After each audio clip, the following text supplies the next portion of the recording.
बस अभी से ज्यादा मत सुनो हमारा। चलिए अगला सवाल। अनुपमा जी सामने है आपके, हाल ही में कुछ दिन पहले स्टेज हुआ था, वहाँ पे आपने कहा कि अनुपमा जी देसीला गाय है, इस पे लिए कंट्रोवर्सी भी चल रहा है। अच्छा ठीक है, मान लो हाँ वो देसीला सवाल है। क्या बात है। देखो क्या है जी मेरे कहने का मतलब क्या था, भाव क्या था।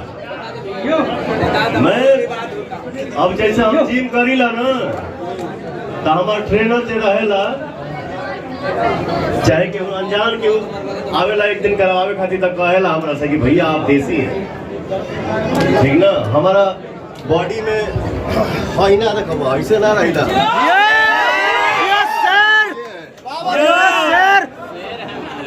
तो मेरा भाव कुछ और था कहने का।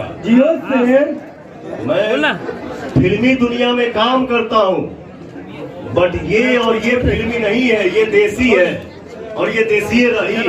मैंने ये सोच के बोला कि तुम देसी हो, और मेरे कहने का कोई मतलब नहीं।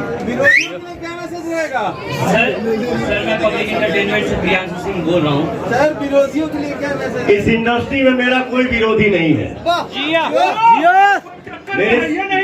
मेरे सारे अपने हैं। मैं सबसे प्यार करता हूँ, इसे कहते हैं सबके लिए दुआ करता हूँ कि सब लोग आगे बढ़े, सब लोग मस्त रहे। लेकिन जो आपसे कंपटीशन रखते हैं, लेकिन जो आपसे कंपटीशन रखते हैं विरोधी मानते हैं। हम ना मानी रहे जे माना तो के माने थे, हम ना माने। मैं नहीं मानता।